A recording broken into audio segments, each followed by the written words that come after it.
बजाओ।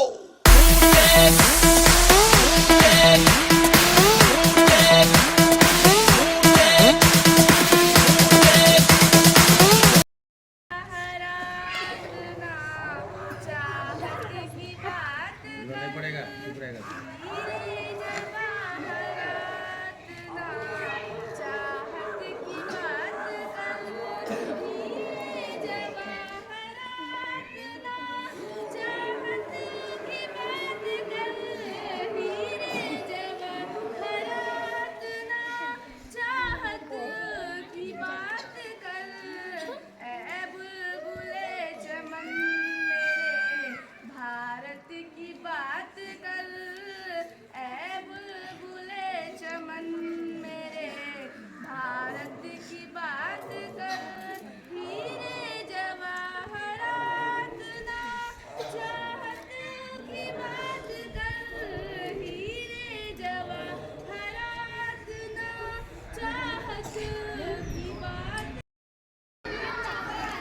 ये आज बच्चे लोग देखिए इस तरह का झंडा बना रहे हैं। राजकीय कलवाही प्रखंड का भलनी गांव में एक 26 जनवरी का आयोजन किया गया, जिसमें बच्चे लोग अपना एक खुशी मनाने का इजहार कर रहे हैं।